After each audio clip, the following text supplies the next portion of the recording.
11ª Semana Allan Kardec, promovida pela Aliança Espírita de Inhumas, para conversarmos sobre a primeira edição do Livro dos Espíritos, lançada em 18 de abril de 1857, completando neste ano, especificamente nesta data, 163 anos em que esta obra abriu para o mundo a visão de continuidade da vida, da existência dos espíritos, sob um ponto de vista mais racional, científico, sistematizado.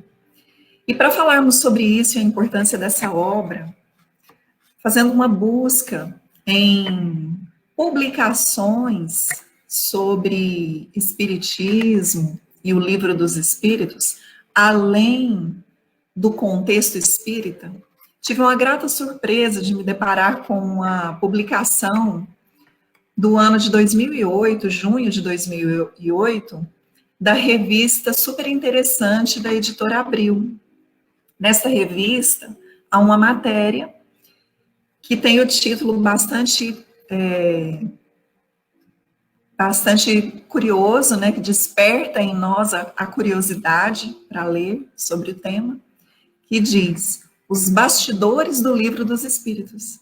Olha que interessante, né, uma revista de acesso geral, de curiosidades, uma revista que é acessível a um público muito para além do público religioso, e que fala sobre os bastidores do Livro dos Espíritos. Isso nos mostra realmente a importância desse livro, porque ele traz muito mais do que a introdução de uma nova religião, mas um novo olhar sobre a ciência, sobre a filosofia, para além da matéria, para além do mundo material. Então, é muito interessante. E nessa matéria da revista super interessante, a gente se depara com informações de boa qualidade, informações muito relevantes, e que nos mostram o quanto foi trabalhoso, difícil, um trabalho minucioso, né, realizado à época, para a publicação desta primeira edição do Livro dos Espíritos. Foi um trabalho que envolveu a participação de mais de 10 médiums, né, médiums psicógrafos, e levou mais de 20 meses em que um professor francês, Hippolyte Léon de Mizar-Rivail, se debruçou sobre todos os escritos trazidos por intermédio desses médiuns, mas trazidos de mentes desencarnadas, de espíritos, né? Ele se debruçou sobre todo esse material para estudá-lo, compilá-lo, organizá-lo, colocá-lo de uma forma racional e fazendo perguntas a esses espíritos que suscitavam, né, o mundo daquela época, mexia com os padrões do pensamento religioso, filosófico e científico da época, e com certeza com impactos até os dias de hoje, com toda certeza. Então, a importância dessa obra é incontestável. E naquele momento, né, depois de tanto trabalho, 20 meses de trabalho, o que incomodou o professor Rivaio era como publicar esse livro e dar a ele um título, o título que realmente expressasse o conteúdo da obra e quem assinaria a obra, né? Então, essa foi uma das inquietações na época, para o lançamento dessa primeira edição. Bom, o título, ele já remete à ideia da autoria, porque a autoria desse livro foi um livro feito a muitas mãos e muitas mentes, muitas inteligências, né? Inteligências encarnadas e desencarnadas, principalmente as inteligências dos espíritos, que compunham a autoria desse livro. Então, o título dele já remete à autoria. O Livro dos Espíritos. porque traz informações de nomes de vulto, né, que passaram pela humanidade, e os pensamentos desses espíritos sobre questões que envolvem religião, que envolvem filosofia, que envolvem ciência, né? Então, o título do livro já remete à sua autoria. Mas alguém deveria assinar.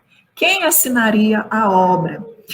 O professor Hipólito Leon Denizar Rivaio não se considerava autor, ele se considerava um organizador da obra. E ao procurar a opinião dos espíritos sobre esse assunto, ele foi orientado a utilizar o nome que ele trazia em uma de suas encarnações, em que ele era um sacerdote druida. Então, nessa encarnação, ele era conhecido como Allan Kardec. Então, ele assumiu esse pseudônimo, Allan Kardec, para toda a obra da codificação espírita, até mesmo para despersonalizar a autoria da obra, já que ele não se considera autor, uma vez que as mentes envolvidas no trabalho eram mentes de espíritos, obviamente, de grandes nomes que já passaram pela Terra. Bom, e em 18 de abril de 1857, os primeiros exemplares do Livro dos Espíritos foram impressos na tipografia Debut, em Saint-Germain-en-Laye, uma cidade vizinha a Paris, né? Os primeiros exemplares. Mas esses primeiros exemplares passaram posteriormente por um processo de revisão. Sim, porque a primeira edição passou por revisões pelo próprio professor Rivaio, ainda encarnado, para chegar à sua versão definitiva. A versão definitiva tem 1.019 perguntas. A versão inicial, a primeira edição, não dá esse número de perguntas, né? Então, a versão definitiva final, que é a que nós conhecemos hoje, né, que está aí para nosso acesso, ela foi publicada em 1860, com 1.019 perguntas. E eu fiz questão de trazer aqui essa última pergunta, a de número 1.019, porque ela reflete de uma forma muito precisa o conteúdo da obra, o alcance do conteúdo dessa obra, a importância do conteúdo dessa obra. E é uma pergunta cuja resposta nos inquieta ainda até a atualidade.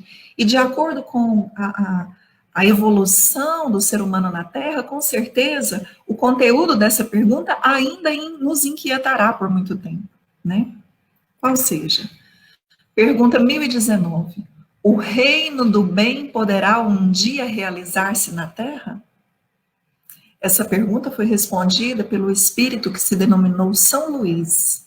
E ele disse: o bem reinará na Terra quando, entre os espíritos que vêm habitá-la, os bons predominarem sobre os maus. Então, eles farão reinar na Terra o amor e a justiça, que são a fonte do bem e da felicidade. Então, por aí a gente percebe a importância dessa obra. Isso nos inquieta até hoje. As dores, os sofrimentos, as dificuldades, o bem, o mal, coletivos e individuais. Esse livro nos ajuda a ter uma percepção real, racional, do ponto de vista da reencarnação. Outro conceito, né, trazido à tona nesse livro, não novo, não um conceito novo, mas um conceito que esse livro trouxe à nossa luz de uma forma muito mais racional, né? Então, isso é a beleza desse livro. Para falar ainda um pouco mais e fecharmos aqui a nossa reflexão sobre a importância da publicação do Livro dos Espíritos para o mundo, eu vou trazer as palavras de José Herculano Pires, que foi convidado a fazer a introdução da versão comemorativa dos 100 anos de publicação do Livro dos Espíritos, E hoje, que nós comemoramos 163 anos dessa publicação, o que José Herculano Pires nos traz ainda é muito atual. Nós precisamos trazer a luz do Livro dos Espíritos para o avanço científico e tecnológico da atualidade. Veja que o Livro dos Espíritos, nesse ponto de vista, ele nunca se torna ultrapassado, porque na medida em que a ciência avança, que o conhecimento avança, que a humanidade avança em evolução moral e intelectual, temos uma compreensão maior, mais clara daquilo que os espíritos já nos queriam trazer há 163 anos atrás. O próprio Allan Kardec nos diz: se a ciência provar que o espiritismo está em erro em algum ponto, ele se modificará nesse ponto. Isso ainda não aconteceu, mas a doutrina espírita está aberta para a evolução da ciência. Por que eu digo que isso ainda não aconteceu? Porque o que a gente mais percebe é que as informações trazidas pelos espíritos, no Livro dos Espíritos e em todas as obras da codificação, estavam à frente do seu tempo. E nós ainda vivemos um tempo em que nós ainda precisamos nos debruçar sobre essas informações para compreendê-las, para examiná-las na sua profundidade. E na medida que o conhecimento científico avança, nós conseguimos avançar nas informações que os espíritos nos trouxeram. E na medida que o conhecimento científico avança, ele consegue comprovar aquilo que os espíritos já nos falavam há 163 anos atrás. Então, a gente ainda vive esse momento, e com certeza viveremos ainda por muito tempo, porque o Livro dos Espíritos estava à frente do seu tempo, trazendo informações que nós já éramos capazes de compreender, e que com o passar do conhecimento e a evolução dele, ampliamos ainda mais essa capacidade. Então, por isso, quero finalizar a minha fala trazendo as palavras de José Herculano Pires, que ainda são muito atuais. Com este livro, a 18 de abril de 1857, raiou para o mundo a era espírita. Nele se cumpria a promessa evangélica do Consolador, do Paracleto ou Espírito da Verdade. Dizer isso equivale a afirmar que o Livro dos Espíritos é o código de uma nova fase da evolução humana. E é exatamente essa a sua posição na história do pensamento. Este não é um livro comum, que se pode ler de um dia para o outro e depois esquecer num canto da estante. Nosso dever é estudá-lo e meditá-lo, lendo-o e relendo-o constantemente. Antes deste livro, não havia espiritismo, e nem mesmo esta palavra existia. Falava-se em espiritualismo e neoespiritualismo, de maneira geral, vaga e nebulosa. Os fatos espíritas, que sempre existiram, eram interpretados das mais diversas maneiras. Mas, depois de Kardec, que o lançou à publicidade, contendo os princípios da doutrina espírita, uma nova luz brilhou nos horizontes mentais do mundo. E eu acrescento, meus amigos, é nosso dever estudar, meditar, vivenciar e divulgar essa doutrina maravilhosa que encerra religião, conhecimento científico e filosófico. Meditemos. Muito obrigada pela atenção de todos. Um grande abraço.